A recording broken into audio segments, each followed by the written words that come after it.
कि एक तरफ कहा जा रहा है, लोग खूब इस पे तालियां बजा रहे हैं कि 20 लाख करोड़ का पैकेज आया है और इसमें मजदूरों पे जो है करोड़ों रुपया जो है खर्च किया जाएगा। उससे बुनियादी सवाल ये है कि आप कहते हैं कि हम मजदूरों की भलाई कर रहे हैं, तो मुझे कोई बताए कि मजदूरों की सुरक्षा का कानून समाप्त करके मजदूरों की भलाई कैसे हो सकती है। ये सबसे बुनियादी सवाल है।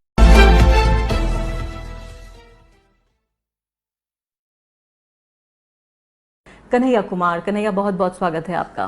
कन्हैया, सबसे पहले तो मैं यही शुरू करना चाहती हूँ आपसे कि कोरोना वायरस, अभी तक हम समझ रहे थे कि भारत को कैसे लड़ना चाहिए, पूरी दुनिया अभी भी समझ रही है, इस पर स्टडी ही हो रही है कि वैक्सीन बनेगा क्या होगा, लेकिन इस दौरान जो 130 करोड़ लोग हैं भारत के, उनमें जो सबसे कमजोर लोग हैं वो सबसे ज्यादा परेशान हो रहे हैं। आप इस पूरे तस्वीर को किस तरह से देखते हैं? सबसे पहली बात तो ये कि ये जो संकट है जो हमारे देश पर और पूरी दुनिया पर आया है, इसके चलते बहुत सारे लोगों को अपनी जान गंवानी पड़ी। और देश में जो लॉकडाउन शुरू हुआ उसके चलते भी अलग अलग घटनाओं में बहुत सारे मज़दूरों की जान जाने की खबरें आ रही हैं। जो लोग इससे लड़ने की कोशिश कर रहे हैं, जिनको हम लोग फ्रंट लाइन वॉरियर कहते हैं, उनमें से भी कई सारे लोगों की जान गई हैं, जैसे मुंबई पुलिस के जवानों की जान गई हैं। तो सबसे पहले ये सारे जो लोग जिन्होंने अपनी जान गंवाई है, उनके प्रति हम अपनी संवेदना व्यक्त करते हैं। और उनका जो परिवार है, उनको हम ये कहना चाहते हैं कि पूरा देश आपके साथ खड़ा है। जहाँ तक इस संकट का सवाल है, मुझे लगता है कि शुरू से ही इसको लेकर के एक कहते हैं कि चीज़ों को अंडर एस्टिमेट करके देखना, वो रवैया दुनिया की विभिन्न सरकारों का रहा है। ऐसा नहीं है कि सिर्फ हमारे देश की ये बात है। और ये रवैया इसलिए है कि कहीं ना कहीं जो लोग आज नीति निर्माता हैं, सत्ता पे बैठे हुए हैं, वो साइंटिफिक टेम्परामेंट को लैक करते हैं। वो साइंटिफिक चीज़ों को समझने की कोशिश नहीं करते हैं। जैसे भारत में ही जब ये चर्चा होनी शुरू हुई कि कोरोना का संकट यहाँ पैदा हो सकता है, तो बहुत सारे बड़े बड़े ब्यूरोक्रेट जो हैं, जिनसे हम लोगों का भी एक रास्ता है, उनसे बातचीत है, वो कहते थे अरे कोई नहीं, भारत में लोगों की इम्यूनिटी बहुत ज़्यादा है और जब टेम्परेचर बढ़ेगा तो अपने आप कोरोना मर जाएगा। उन्हीं को पॉलिसी बनानी है, उन्हीं को नीतियाँ बनानी है। और उनका जो ये रवैया है वो कहीं ना कहीं खतरे को कम करके देख रहा था। उसके बाद भी जिस तरीके से चीज़ें यहाँ पे हुई हैं, उसमें कुछ महत्वपूर्ण बात है जिन चीज़ों को हम लोगों को समझना चाहिए। नहीं कन्हैया, ये भी मैं आपके साथ साथ ये भी आपसे मैं जानना चाहती हूँ कि जब अनसाइंटिफिक टेम्परामेंट का तो आप जिक्र कर रहे हैं, लेकिन जब इस गंभीरता को समझने की कोशिश भी की गई, उसके बाद भी कितना अनप्लान तरीके से, किसी भी योजना के अभाव में 130 करोड़ लोगों को ताले में बंद कर दिया गया। जी बिल्कुल, आप इस पे मैं आने वाला था कि लॉकडाउन करना ज़रूरी था, इसमें कोई दो राय नहीं है, लेकिन लॉकडाउन की भी एक तैयारी करने की ज़रूरत है। और ऐसा नहीं कि हम कि इस देश में किसी और देश का उदाहरण दे रहे हैं। केरला का उदाहरण हमारे सामने है कि उन्होंने पूरी तैयारी की है। और आप देख लीजिए कि सबसे पहला मरीज जब उनके यहाँ रिपोर्ट हुआ, आज न सिर्फ वो कंट्रोल किए हैं, बल्कि वहाँ पे सिर्फ जो है 4 लोगों की मौत की खबर आई है। जबकि आप भारत में दूसरे इलाकों को देखेंगे और लॉकडाउन के प्रभाव को देखेंगे तो दर्जनों मजदूर तो एक्सीडेंट में मारे जा चुके हैं।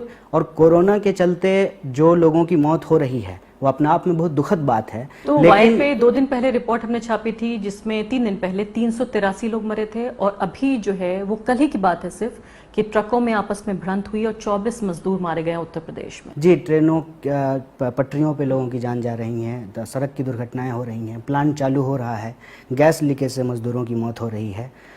इसके साथ साथ जो मैं एक महत्वपूर्ण बात यहाँ पे आपके सामने उजागर करना चाहता हूँ, हम लोग दिल्ली में जब रहते हैं तो आप जब भी एम्स या सफदरजंग अस्पताल के आसपास से गुजरेंगे तो हज़ारों लोग वो आपको अस्पताल के बाहर दिखाई देंगे। अब वो विक्टोरिया पार्क तो है नहीं कि लोग वहाँ घूमने के लिए आते थे। अभी जब आप जाएंगे वहाँ पे कोई लोग नहीं है। वो सारे पेशेंट कहाँ हैं, कहाँ गए, उनका क्या हो रहा है? और आप देखेंगे कि सही इलाज नहीं होने की वजह से जो लॉकडाउन का प्रभाव है, तो कोरोना से पहले ही जो उनको दूसरी तरह की बीमारियां हैं उसमें उन लोगों की जाने जा रही हैं। तो ये एक लॉकडाउन का इफेक्ट है। अब लॉकडाउन करना ज़रूरी था, इसमें कोई दो राय नहीं है, लेकिन लॉकडाउन की एक तैयारी होनी बहुत ज़रूरी है। ऐसा कैसे होगा कि आप रात को 8 बजे अनाउंस करेंगे और 12 बजे से देश लॉकडाउन पे चला जाएगा? स्वाभाविक रूप से जो है एक अफरा तफरी होगी। मैं उन चीज़ों के डिटेल में जाने से पहले एक जो बहुत ज़रूरी चीज़ है, जो कोरोना महामारी को लेकर के और इसके जो रोकथाम के उपाय हैं, उसको हमको समझने की ज़रूरत है। पहली बात, कोई भी महामारी अगर कहीं आती है तो वो पूरी तरह से तभी रुकेगी जब उसका वैक्सीन आएगा, और वैक्सीन जब आएगा तो वो लोगों तक पहुंचते हुए कई साल लग जाएगा। कई साल लगेंगे। जैसे आप देखें, इस देश में पोलियो एक महामारी थी, उसको खत्म होने में कई दशक लग गए। मान लीजिए कि आज अगर टीका आता है, आज अगर वैक्सीन आता है, तब भी इस देश के आखिरी व्यक्ति तक पहुंचते पहुंचते इसमें दशक लगेंगे। और उसका टेस्टिंग का सवाल है। ये व्हाट्सएप का मैसेज तो है नहीं कि फटाफट फॉरवर्ड कर देंगे सब ग्रुप में, सबको वैक्सीन मिल जाएगा। तो ये जो सारी चीज़ें हैं, ये लैकिंग इसलिए होता है कि जो लोग आज नीति बना रहे हैं, जिनको देश के लिए नीति बनाना है, वो एक जो जिस बात में मैं बार बार जोर दे रहा हूँ, वो साइंटिफिक टेम्परामेंट को लैक करते हैं। और दूसरी बात कि दशकों से इस देश में स्वास्थ्य व्यवस्था को इग्नोर करके रखा गया है। जो देश 1 से 1.5% अपने जीडीपी का हेल्थ पे खर्च करता हो, स्वाभाविक रूप से जब कोई महामारी आएगी तो अस्पताल की कमी हो जाएगी, डॉक्टर की कमी हो जाएगी, पीपी किट की कमी हो जाएगी, और अचानक से अस्पताल पे जो है वो बर्डन बढ़ जाएगा। और ऐसा तो नहीं है कि कोरोना महामारी चल रहा है तो बाकी बीमारियां जो हैं वो पिकनिक मनाने के लिए चली गई है कि नहीं, अभी कोरोना है तो हम नहीं होंगे लोगों को। तो इसीलिए हम एक भयावह स्वास्थ्य समस्या से जो है घिर गए हैं। अब बार बार जो लोग केरल की प्रशंसा कर रहे हैं, तो ऐसा नहीं है कि केरल ने आज इसकी तैयारी की है। आपकी राजनीतिक नजदीकी है, विचारधारा से, पार्टी से, आप इसलिए तो नहीं हम ऐसा नहीं कह रहे हैं। केरल में 5 साल में सरकार बदल जाती है और वहाँ की जो स्वास्थ्य व्यवस्था की तैयारी है वो दशकों से चला आ रहा है। हम कह रहे हैं कि ओवरऑल आज के डेट में हम लोगों को एक बात समझनी चाहिए कि ये जो आज हेल्थ को लेकर के ये प्रॉब्लम हम लोग फेस कर रहे हैं, उसका संकट भी इस सिस्टम में ही है। और कई बार ये चर्चा होती थी कि कैपिटलिज्म का फिनेंशियल क्राइसिस है। कैपिटलिज्म का सिर्फ फिनेंशियल क्राइसिस नहीं है, कैपिटलिज्म का स्ट्रक्चरल क्राइसिस भी है। और ये स्ट्रक्चरल क्राइसिस कैसे पैदा होता है? जब आप किसी भी बेसिक नीड को, किसी भी बेसिक ज़रूरत को प्रॉफिट मेकिंग गुड्स बना देंगे तो स्वाभाविक रूप से ये स्ट्रक्चरल क्राइसिस पैदा होगा। ये काम एजुकेशन के साथ किया गया और यही काम हेल्थ के साथ किया गया। और हेल्थ जो है वो किसी भी व्यक्ति का पर्सनल मैटर नहीं है, ये अब एक यूनिवर्सल मामला बन गया है। और मैं इसी के साथ आना चाहती हूँ मजदूरों की समस्याओं पर कि हमारे देश में 12-13 करोड़, कुछ अंदाजा ये भी है कि शायद 14 करोड़, क्योंकि अनऑर्गेनाइज्ड हैं तो उनका कोई गिनती भी नहीं है प्रॉपर, 12 से 14 करोड़ मान लेते हैं अनऑर्गेनाइज्ड जो हैं वो लेबरर्स हैं। तो ये 2, 4, 10, 20 लाख नहीं, करोड़ों लोगों की ये समस्या है। और इसीलिए अभी भी हजारों लोग अभी भी सड़कों पर चल रहे हैं। मतलब उन्होंने पूरे के पूरे फ्लाईओवर्स नाप दिए हैं। जो गर्भवती महिलाएं हैं सड़क पे बच्चे को जन्म दे रही हैं, बूढ़े लोग मर रहे हैं, लोगों के पैरों में छाले पड़े हुए हम देख रहे हैं। और ये सब कुछ न सिर्फ कि सरकार देख रही है, ये हमारी अदालतें देख रही हैं, हमारा विपक्ष देख रहा है, एक बड़ा मिडिल क्लास देख रहा है, भारत का एलीट क्लास देख रहा है, मैं और आप देख रहे हैं, और हम कुछ नहीं कर पा रहे हैं। क्या ये एक लोकतंत्र की मौत नहीं है? एक तो मेरा ये मानना है कि भारत में जो एक परंपरा रही है, जिसको कहते हैं दान की परंपरा, हेल्प की परंपरा, जिस तरह से बिना तैयारी का इतना बड़ा लॉकडाउन का फैसला लिया गया, भारत में अगर ये संस्कृति नहीं होती सदियों से तो समस्या और ज़्यादा भयंकर हो जाती। और आपने देखा होगा कि हमारे यहाँ एक बड़ा मशहूर कहावत है कि दाएं हाथ से दान कीजिए तो बाएं हाथ को पता नहीं चलना चाहिए। तो ये जो सब लोग सहयोग में आए, इंडिविजुअल, एनजीओ, पार्टी वर्कर्स और गांव मोहल्ले के लोग, उससे समस्या कहीं ना कहीं थोड़ी सी कम हुई। लेकिन कोई भी व्यक्ति, कोई भी संस्था, कोई भी एनजीओ या कोई भी पार्टी वो सरकार का रिप्लेसमेंट नहीं हो सकता है। सिर्फ और सिर्फ सरकार के पास ही वो पावर है कि वो हर चीज़ को सही तरीके से डिस्ट्रीब्यूट कर सकते हैं। सरकार अगर इस काम को नहीं करेगी तो स्वाभाविक रूप से एक बड़ा क्राइसिस जो है वो पैदा हो जाएगा। जहाँ तक मजदूर का सवाल है, आपने जो प्रश्न पूछा है, एक तो हमारे जीवन में, हमारे डिस्कशन में मजदूर कंसिडरेशन में नहीं था। बहुत सारे लोग ऐसे हैं जो कभी नहीं महसूस किए होंगे कि उनके जीवन के लिए नाई कितना ज़रूरी है, उनके जीवन के लिए स्वीपर कितना ज़रूरी है, कुक कितना ज़रूरी है, ड्राइवर कितना ज़रूरी है। ये अब उनको लॉकडाउन के दौरान एहसास किया होगा। तो वो जो कॉन्शियसनेस होना चाहिए मजदूरों को लेकर के समाज में, वो कॉन्शियसनेस हमारे समाज में नहीं है। शायद यही वजह है कि जब पटरी पे मजदूर कट जाते हैं तो लोग व्यवस्था से सवाल पूछने की बजाय कहते हैं कि पटरी पे सोए क्यों, पटरी सोने की तो जगह नहीं होती है। इतनी संवेदनहीनता। लेकिन अब ये लोग नहीं कह रहे हैं, अब ये हमारी अदालतें कह रही हैं। सुप्रीम कोर्ट ने ये कहा कि वो लोग, हम कैसे रोक सकते हैं उन लोगों को जो कि ट्रैक्स पे सो जाते हैं, और ये कहा कि जो लोग चलना चाहते हैं, चलने वाले लोगों को कौन रोक सकता है?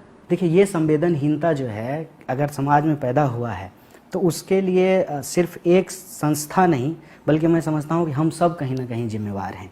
उसको मैं इस रूप में देखता हूँ कि एक तरफ कहा जा रहा है, लोग खूब इस पे तालियां बजा रहे हैं कि 20 लाख करोड़ का पैकेज आया है और इसमें मजदूरों पे जो है करोड़ों रुपया जो है खर्च किया जाएगा।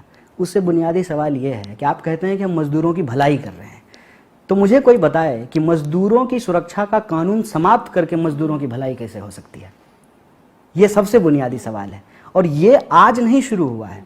मैं ऐसा नहीं कि मैं मौजूदा सरकार को इसके लिए सिर्फ जिम्मेवार मान रहा हूँ, ये दशकों से इस देश में हुआ है। लेकिन इस पे आर्ग्यूमेंट ये है कि भाई इंडस्ट्री जो है वो खत्म हो जाएगी और इंडस्ट्री के लिए को बेहतर माहौल देने के लिए आपको लेबर लॉस खत्म करने होंगे, और ये भी बहुत अहम है। तो ये मत कहिए ना कि मजदूरों की भलाई के लिए कर रहे हैं आप। लेकिन एक और अहम चीज मैं ये कहना चाहती हूँ कि बड़े इंडस्ट्रियलिस्ट अजीम प्रेमजी ने कहा है, पहली बात तो उन्होंने इसका विरोध किया। आप सोचिए, इंडस्ट्री ने विरोध किया कि आप लेबर लॉस को खत्म ना करें या उनको ना कमजोर करें।